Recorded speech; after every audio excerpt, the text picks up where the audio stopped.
Ik ga niet in de doos. Ah, het is jouw beurt. Je hebt je cassette genomen. Het is niet jouw beurt. Oké. Ik ga iets zoeken, iets speciaals. Graaien. Graaien. Boy, ik zie niet wat ik zoek. Hoe dan? Platen. Hey boy. Je weet, Peter, Wat? je bent zelf ook showbizman. Ja. En Ja. in Suriname hadden we geen platenpers. We hadden geen opnamestudio. En de studio van Radio Pinti gold als een heel belangrijke opnamestudio. Oh ja? Als je nagaat dat daar opnames zijn gemaakt van Big Jones, Alla Piccine, van Conjunto Casino, van Orchestra Tropical, Orchestra Washboard. Dat was het begin, bassuinkoormuziek, weet je. Al die liedjes van André Conrad, Wilfred Teixeira. Dat was de opnamestudio van Suriname.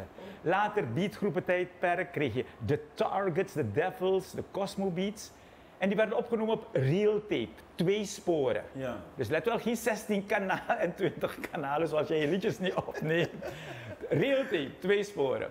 Nou, we namen toen het initiatief om wat op die railspoor was opgenomen, ook op plaat te gaan uitbrengen. En die platen werden toen geperst op Barbados. Ja. Dus opname hier gemaakt in de studio. En dit is mijn eerste productie geweest. Allereerste plaat, zelf opgenomen in de studio, 2 sporen.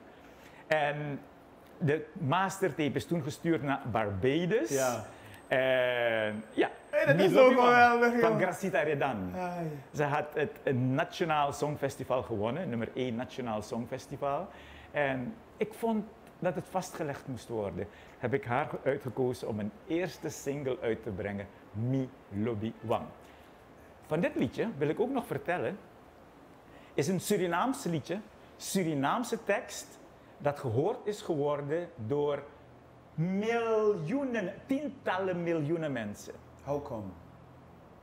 We hebben Gracita Redan naar Bulgarije gebracht om mee te doen aan het Golden Orpheus Songfestival. Het Golden Orpheus Songfestival is een wereldsongfestival dat 4 dagen duurt, werd gehouden in Bulgarije en waaraan de hele wereld meedeed, dus ook Suriname. Je had er Argentinië, Brazilië, Curaçao, Nederland, Amerika, Rusland, East meet West. Yes. En dat in een moeilijke tijd, je weet, tussen Amerika, Ja. Bulgarije, al die staten daar, China. Iedereen stond daar op het podium.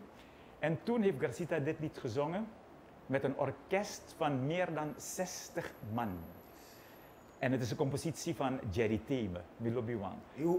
We waren zo trots, tussen al die talen, een Surinaamse liedje met miljoenen kijkers wereldwijd. Golden Orpheus Songfestival. En daarom heb ik dit meegenomen, omdat het zo bijzonder is.